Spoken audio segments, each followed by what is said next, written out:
विपासी के अहम खबर ॾियूं पिया टंडो अलैयार मां जिते क्वार्टर स्टाफ ते कार जे टक्कर में ॿारड़ी चीभार जी फौत थी वई। अफ़सोसनाक ख़बर खां नासिन के आगाह कयूं पिया। टंडो अलैयार में क्वार्टर स्टाफ ते कार जे टक्कर में ॿारड़ी चीभार जी फौत थी वई। फौती नींगरीअ जी सुञाणप श्वेता कोल्ही तौर थी आहे। अहम ख़बर आहे नासिन सां शेयर कयूं पिया।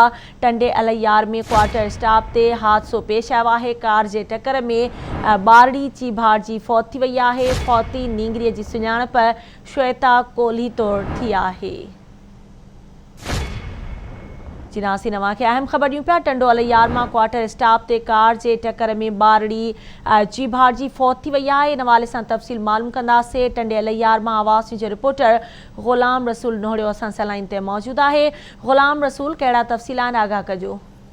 जी बिल्कुल संजय, टंडो अलैयार में अफ़सोसनाक वाक़ियो पेश आयो आहे। कार जो ॿारड़ी खे टक्कर हणी छॾियो आहे, जंहिंमें मासूम ॿारड़ी तॾहिं ते फौत थी वई आहे। तव्हांखे ॿुधाइण हलां त टंडे अलैयार वेझो क्वार्टर स्टाफ ते मीरपुर खां ईंदड़ कार रोड क्रॉस कंदड़ ॿारड़ी खे टक्कर हणी छॾियो आहे, जंहिंजे नतीजे में 7 सालनि जी मासूम ॿारड़ी आहे शवीता कच्छी जो कोल्ही तॾहिं ते फौत थी वई आहे।